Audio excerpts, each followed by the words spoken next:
Breaking news नाज़रा के लिए Gambat games अस्पताल में पीउ खे जिगर जो अतियो कंदड़ धी गलत ऑपरेशन सबब फोत थी वही है। शुजाबाद वासन शागिर्दानी मुक़द्दस खलील डॉक्टर की गफलत सबब फोत थी वही। नारी जे पी खलील अहमद की हालत पिण गणती जोगी बुधाई पी वने। अस्पताल इंतजामिया पंजाब वासी मुतासिर खानदान के रात जो देर से लाश दे ज़ोरीअ रवानो करे छड़ियो। नारी मुक़द्दस के मामे डॉक्टरन खिलाफ कार्रवाई जो मुतालबो करे छड़ियो है। आगाह कयूं पिया अहम खबर के हवाले से त गंबट गेम्स अस्पताल में पी खे जिगर अतियो कंदड़ धी गलत ऑपरेशन सबब फोत थी वही है। शुजाबाद वासन शागिर्दानी मुक़द्दस खलील डॉक्टरन के गलत इलाज सबब जो है फोत थी वही। नारी जे पीउ खलील अहमद की हालत पिण गणती जोगी बुधाई पी वने। इन हवाले से बतायूं तो अस्पताल इंतजामिया पंजाब वासी मुतासिर खानदान की रात जो देर से लाश दे ज़ोरी रवानो करे छड़ियो। नारी मुक़द्दस के मामे डॉक्टरन खिलाफ कार्रवाई जो मुतालबो करे छड़ियो है।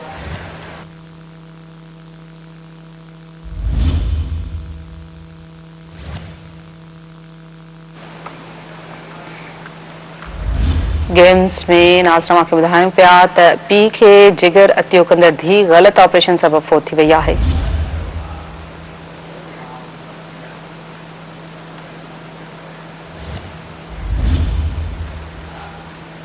तफसील मालूम करूं था गंबट पा सिंध टीवी न्यूज़ रिपोर्टर हाकिम भट्टी का। हाकिम भट्टी पी खे जिगर जो अतियो कंदड़ धी गलत ऑपरेशन सबब फोत थी है, छा तफसील आहिनि?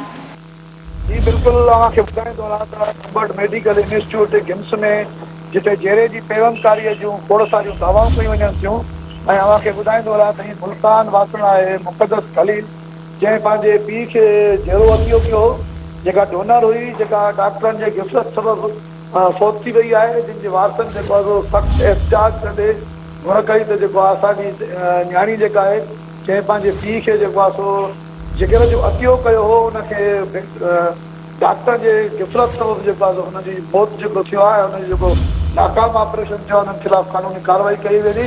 जैसे तो उन्होंने इल्ज़ाम हणंदे चयो त जैसे असांजी मौसूम न्याणी सो उन्हनि जी गिफ़लत सबब फोत थी तो असांखे ज़बरदस्ती मुल्तान मोकिले विया असां वापसि अची कानूनी कार्रवाई घुर कंदासीं।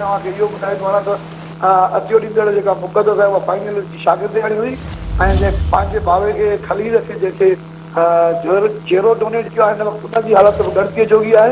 वारसन जो चवण है तो कानूनी कार्रवाई करे असां इंसाफ करे वने ही जेके दावाऊं कूड़ियूं आहिनि इहो भी बाख़बर ज़रिए तूं मालूम थियो है तो मुल्तान में जेका उते नई हॉस्पिटल खोली हुई है जेरे जी उनकी का टीम है जेका उते नायल टीम जो है ऑपरेशन किया जैसे सबब जो है डोनर जो है मुक़द्दस खलील जो मौत थियो है उनके वारसन जो इंतजामिया को घुर कई है तो असां इंसाफ करे। जी ठीक है, वॾी महिरबानी हाकिम भट्टी तफ़सील ॾियण लाइ।